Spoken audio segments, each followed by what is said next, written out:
هو المبدئ جل جلاله المعيد جل جلاله المعيد جل جلاله المميت جل جلاله الحي جل جلاله القيوم جل جلاله الواجد جل جلاله الماجد جل جلاله الواحد جل جلاله الأحد جل جلاله الصمد جل جلاله القادر جل جلاله المقتدر جل جلاله المقدم جل جلاله المؤخر جل جلاله الأول جل جلاله الآخر جل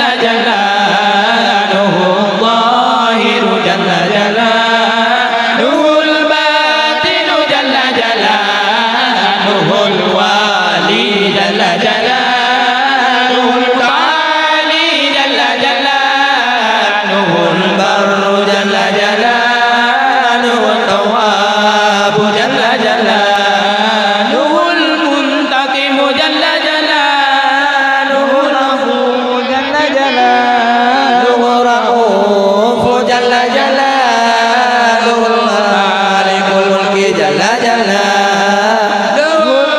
ذو الجلال والإكرام جل جلاله المقسط جل جلاله الجامع جل جلاله الغني جل جلاله المغني جل جلاله المانع جل جلاله الضار جل جلاله الوارث جل جلاله الرشيد جل جلاله الصبور جل جلاله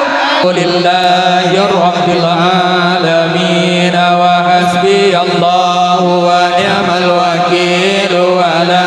حول ولا قوة إلا بالله العلي العظيم اللهم إني أبرأ إليك من حولي وقوتي إلى حولك وقوتك اللهم إني أتقرب إليك بالصلاة على سيدنا محمد عبدك ونبيك ورسولك سيد المرسلين صلى الله عليه وآلهم أجمعين امتثالا لأمرك وتصديقا له ومحبة فيه وشوقا إليه وتعظيما لقدره ولكونه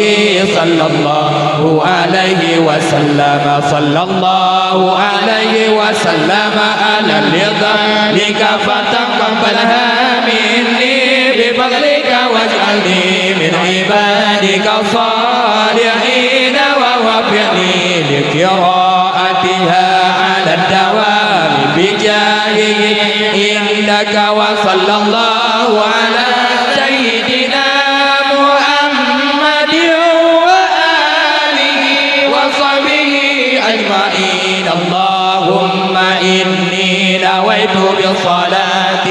على النبي صلى الله عليه وسلم امتثالا لأمرك وتصديقا لنبيك سيدنا محمد صلى الله عليه وسلم ومحبة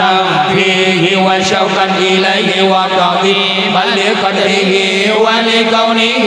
أهلا لذلك فتقبلها مني بفضلك وإحسانك وأجل إجابة غفلة عن قلبي واجعلني من عبادك الصالحين